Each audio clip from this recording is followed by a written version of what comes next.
tarde, gente. Eu sou a Luísa, graduanda de Direito do 5º semestre, e hoje eu vou apresentar sobre o impacto da inteligência artificial no direito. Aqui um breve sumário. Nós temos introdução, a revolução digital no direito, benefícios da IA no direito, desafios e limitações da utilização da IA no direito, marco regulatório da IA no Brasil e sistema de IA em tribunais e a conclusão. Bom, hoje em dia, com a digitalização dos processos e o crescente volume de informações, nós sabemos que é imprescindível o uso da inteligência artificial e da tecnologia no nosso dia a dia, principalmente também no âmbito profissional.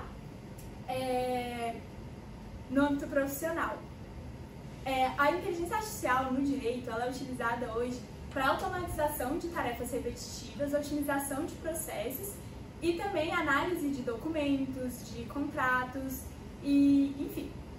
É importante lembrar também que a inteligência artificial é um campo do direito, é um campo da ciência da computação que tem como objetivo de realizar atividades e tarefas que geralmente demandariam a inteligência humana para realizar aquela atividade. Dessa forma, com a crescente utilização da IA, tanto no âmbito profissional, no direito, em outras profissões, quanto no nosso dia a dia, é importante nós entendermos o impacto da inteligência artificial no direito e também os seus impactos éticos, sociais e jurídicos que estão inerentes ali a essa tecnologia. A digitalização do direito vem crescendo de forma exponencial, né? O CNJ divulgou uma pesquisa que revela que a utilização da inteligência artificial nos tribunais brasileiros cresceu 26% em relação ao ano de 2022. Ele utilizou para essa pesquisa 94 órgãos judiciais que identificou 140 projetos em diferentes estágios de desenvolvimento, reforçando a tendência e a digitalização do direito e da justiça. Vou falar um pouco sobre os benefícios da inteligência artificial no direito. Como eu disse, a inteligência artificial hoje no direito ela é utilizada de forma bem ampla em diversas áreas, inclusive na automação de tarefas repetitivas, otimização da tomada de decisões estratégicas, acesso à informação jurídica, maior eficiência nos tribunais. Os assistentes virtuais e os chatbots jurídicos, eles estão aí como uma prova concreta como a inteligência artificial veio para democratizar o acesso à informação e acesso aos processos à população, né, aos usuários. Pode passar, por favor.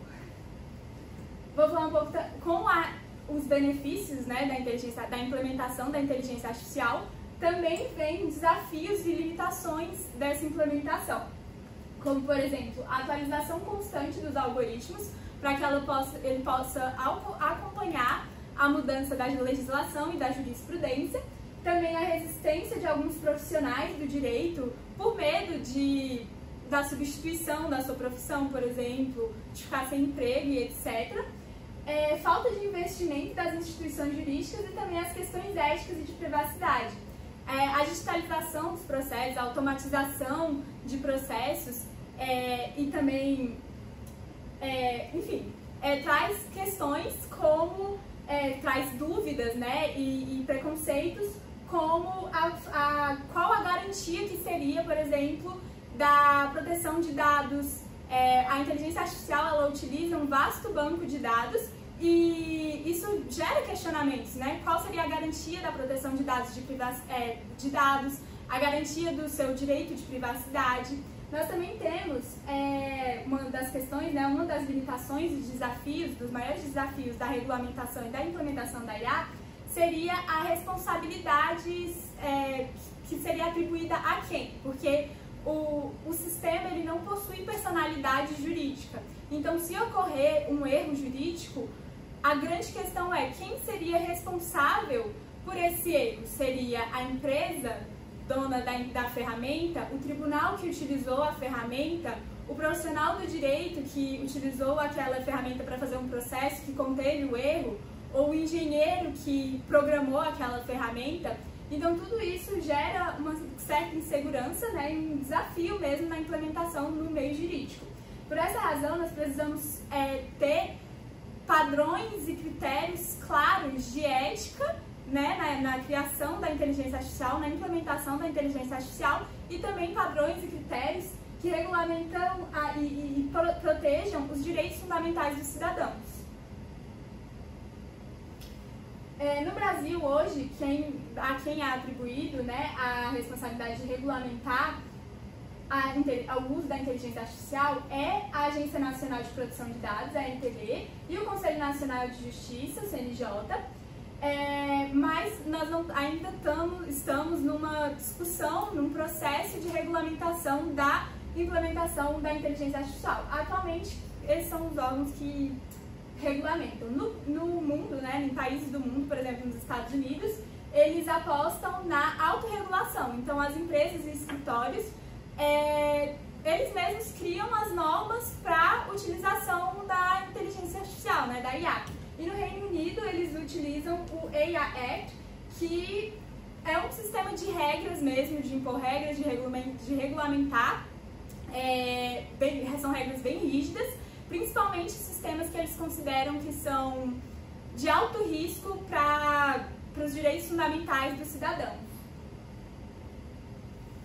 Bom, sistema de IA e escritórios e tribunais.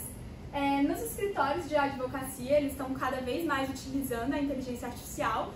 Eles utilizam para automatizar tarefas repetitivas, para análise de documentos, contratos. Eles utilizam também para tomada de ajuda, né, suporte para tomada de decisões estratégicas, e tudo isso otimiza tempo e recursos também e auxiliam os profissionais de direito. Já nos tribunais brasileiros, eles utilizam a IA para agilizar processos, reduzir burocracia e oferecer respostas mais rápidas e precisas. Um dos marcos do uso da inteligência artificial nos tribunais brasileiros foi o Victor IA, que é a inteligência artificial implementada pelo STF. Ele é especializado em ler e analisar recursos extraordinários de forma bem otimizada e bem precisa. Foi implementado, se eu não me engano, no fim de outubro de 2023. Isso mostra também como o sistema judiciário brasileiro pode ser ágil, né, e acessível também, não só para os operantes de direito, né, não só pela operatividade no trabalho, mas também para a população. Bom, para concluir, nós sabemos que a inteligência artificial ela veio para ficar, né, não é mais uma possibilidade, sim uma realidade. E o uso da inteligência artificial, apesar dos seus desafios e limitações, pode sim beneficiar não só os operantes do direito, não só a profissão, mas também a população. O futuro da inteligência artificial no Brasil não é para substituir os profissionais de direito, mas sim para eles se complementarem para o benefício tanto da própria profissão e também da população, na otimização de processos e etc., como tudo que eu falei dos benefícios da implementação da inteligência artificial. É isso. Muito bem. Obrigada. Antes de você falar quanto tempo deu, só marca. Não fala não. Qual que foi o seu planejamento que a gente esqueceu de te perguntar antes? Eu gravei, a gente marcou mais ou menos 12 minutos. Agora fala, quantos minutos foram? Foram quase 9 minutos. 8 minutos e 47. Sabe o que é interessante disso? É sempre bom a gente planejar e treinar, imaginando, eu preciso falar, às vezes a gente estabelece antes, o tempo vai ser de 10 minutos. E é bom a gente começar a fazer esse exercício para vocês conseguirem se preparar para aquilo. Quando você já prevê um tempo específico, você pensa assim, 10 minutos, então eu vou falar para demorar 8,5. Porque se na hora acontecer alguma coisa, se você repetir, você tem mais um pouquinho para passar. Se você se programa para aquele tempo exato, às vezes quando a pessoa vai apresentar, ela pode passar ou pode ficar aquém. Eu pedi para ela falar só depois para que você observasse que apesar de você ter se preparado para 10 minutos, você gastou menos tempo. Então daí depois você vai assistir tudo e vai ver por que você gastou menos tempo? Será que você falou mais rápido? Será que você pulou alguma coisa que você tinha imaginado que ia falar ou não? Então é boa essa análise do tempo para a gente saber o que vocês planejaram e como que saiu na hora de apresentar. Depois a gente tem que lembrar de tirar foto também, mas vamos lá. Primeiro eu te dou os parabéns, que foi a primeira apresentação da Luísa, e no critério apresentação em si, você foi excelente. Se você ficou nervosa, a gente não percebeu. Talvez você tenha falado um pouco mais rápido do que você costuma falar, mas foi excelente. A sua imposição de voz fez a diferença. Você falou alto, você falou claro e falou com domínio daquilo que você estava apresentando. Claro, você escolheu um tema interessante? Super. Você escolheu um tema atual? Super. Isso ajuda e facilita. E a discussão jurídica ou legal, ela fica no segundo plano em relação a esse tema. Por outro lado, apesar da gente falar sobre ou falar sobre o tema do seu trabalho, que vai ter uma base jurídica menor, ele tem sido tão presente no ambiente jurídico que não tem como não falar. Então, eu podia falar para você, Luísa, eu senti falta da base jurídica disso. Mas nesse caso, eu não sei nem dizer qual seria a base jurídica. Talvez valesse a pena você verificar se existe alguma lei que trate sobre esse tema. Tudo bem, você falou que ainda está sendo regulamentado. Então, você passa para a gente uma ideia de que não existe lei. Será que não existe mesmo? Eu pensei em colocar sobre a LGPD, né? Sobre a Lei de Proteção de Dados. De alguma e aí, forma, só que eu fiquei com medo de colocar e puxar para outra coisa. E falar coisas Pode até que eu não ser. sabia. É verdade? Você corria o risco? Sim. Mas é sempre, como você está fazendo uma apresentação jurídica, seja qual for o tema, é importante você ter uma pesquisa aprofundada para que você tenha certeza. Entendi. Existe lei? Existe projeto de lei? Então você faz uma pesquisa na Câmara, no Senado, se existe alguma coisa. Tenta entender esse marco, como é que eles falam? Marco regulatório, de alguma forma, que está sendo discutido no Supremo, no Congresso. O que é isso? Para você juntar e tentar trazer sempre a base jurídica para a sua apresentação. Tá linda a sua apresentação. Hoje o direito é visual law. Então você consegue trazer essa questão visual de uma forma muito bem feita. Tá agradável assistir a sua apresentação. É um slide melhor que o outro e uma surpresa melhor que a outra. Então, irrepreensível. Voltando lá para o início, vamos começar que eu vou seguir naquilo que eu anotei. Quer que volte os slides também? Não precisa não. Apresentação, você fez a apresentação impecável também, do jeito que ela tem que ser. O sumário tá ótimo, aí valia a pena voltar, porque esse sumário ficou lindo. O trabalho tá moderno, tá limpo, tá claro. Achei muito bom de verdade. Não percebi nenhum slide com excesso de texto, falta de destaque. Pra mim tá lindo. Em cada tema, eu percebi que você seguiu uma estrutura, tanto do trabalho apresentado como do que você falou, então do escrito, né, para o falado, tem uma coerência. E você colocou de uma forma em que você distribuiu tudo por tópicos, em cada um você destacou algo, ou você fala num tópico sobre dados, e todas as vezes que for possível que vocês apresentarem dados, isso enriquece o trabalho. Então, número, percentual, estatística, isso enriquece. Teve um tópico específico. O que eu percebi que parece que cada tópico que você colocava era como se você destacasse um ponto interessante sobre aquele assunto. Então, você seguiu uma coerência em relação a isso, do início ao fim. Você falou de exemplos e o slide foi super ilustrativo também. Falou sobre desafios e limitações, gesticulou muito bem. Eu tenho assistido alguns vídeos sobre oratória e às vezes eles sugerem. Eu já tinha visto curso de oratória da AGU e a gente percebe que nesses vídeos eles repetem a mesma coisa para a gente aproveitar esse quadrado da AGU que eu assisti, foi na época da pandemia. Então eles auxiliavam para ensinar assim como você pode fazer uma boa sustentação oral para aparecer num vídeo, né? Aqui não, a gente tem ela inteira, ou pelo menos a gente enxerga assim a parte. Mas pensar no vídeo, nesse quadrante, é interessante porque a mão não pode ficar muito baixa, a mão não pode ficar muito alta. Manter um nível e gesticular é bom, mostra segurança. O que eu destaco para você tomar cuidado? Quando você assistir seu vídeo, você vai ver que às vezes você acaba de falar muito bem sobre o tema, antes de você mudar, você usa a palavra enfim, mas para não concluir nada. É meio que um trejeito. Sabe a falta de assunto e você, enfim, e aí você passa a falar outra coisa. Tentar controlar para não usar esse enfim, porque ele está dispensado ali e a apresentação está tão boa, você gesticula tão bem, fala tão bem, domina tanto o conteúdo, não precisa daquele enfim. Que mais? Eu já falei do tom de voz, da sua apresentação. Eu gostei que em determinado tópico, acho que quando você falou de desafios e limitações, você fez uma provocação em relação àquela questão, a algum tipo de análise crítica que pudesse ter.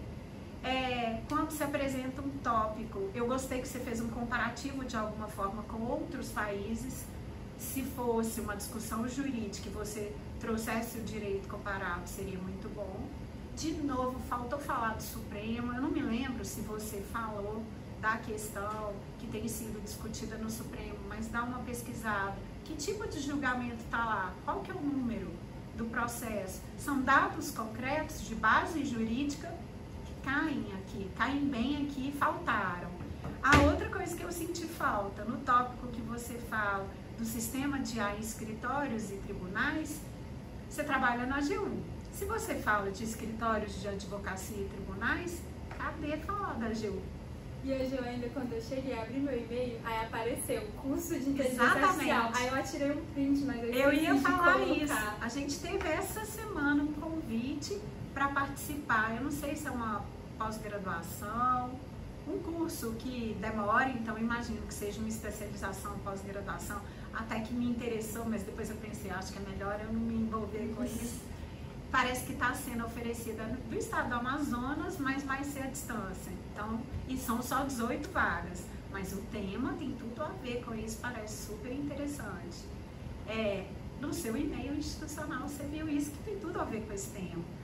Segundo ponto, a AGU comprou, eu não sei dizer se é programa, como é que chama isso de inteligência artificial, eles já devem estar usando, isso vai ser, ou pelo menos a ideia era unir ao Sapiens. O Sapiens sempre foi uma promessa de um sistema jurídico, mas com uso de inteligência artificial. Então eu não sei dizer, como eu não sou dessa área, não entendo disso direito, mas vale a pena. A gente tem uma página específica da PGF que é de inovação, de tecnologia, dessas coisas todas. A gente usa jurimetria, tem cursos específicos da AGU sobre jurimetria, sobre esses programas. A gente, no nosso grupo do GEAC, a gente usa um robô. A AGU criou vários robôs há alguns anos que já são usados, já estão incorporados no Super Sapiens.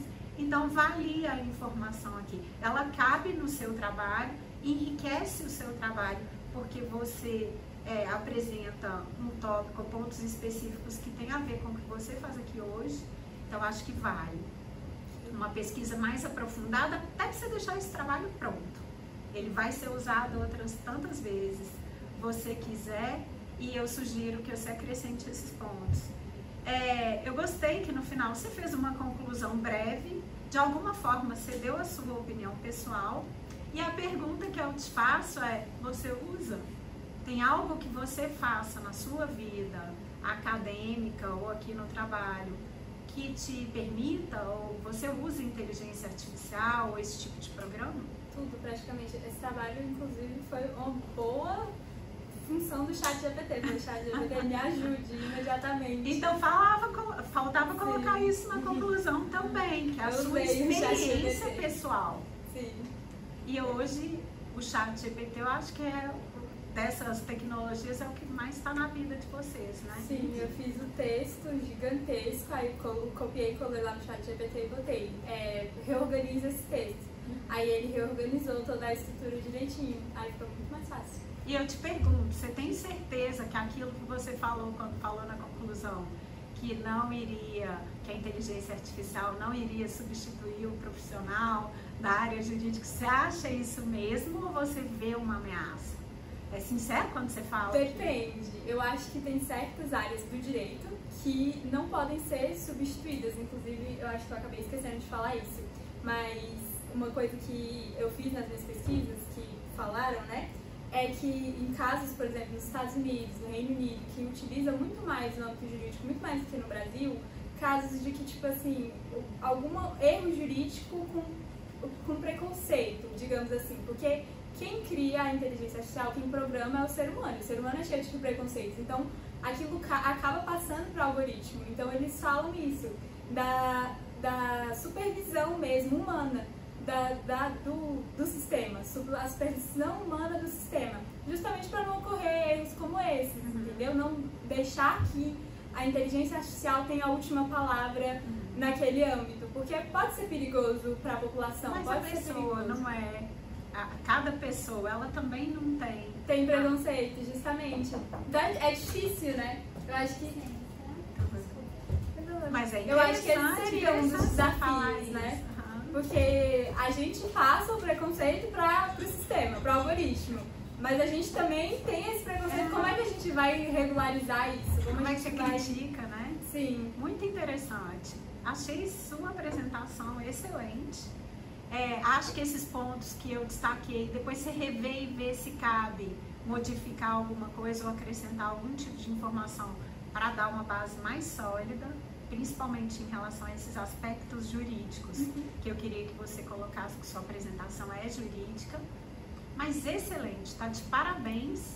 Vamos ver as próximas, né? Eu abro agora para as meninas, para ver se alguém tem alguma pergunta, se alguém quer falar alguma coisa, ou se você quer fazer alguma complementação. Acho que não. Vocês, alguém tem alguma pergunta? Alguém mais usa ChatGPT? Um pouquinho. Então é isso, parabéns. Vamos parar de gravar agora e a gente tirar foto.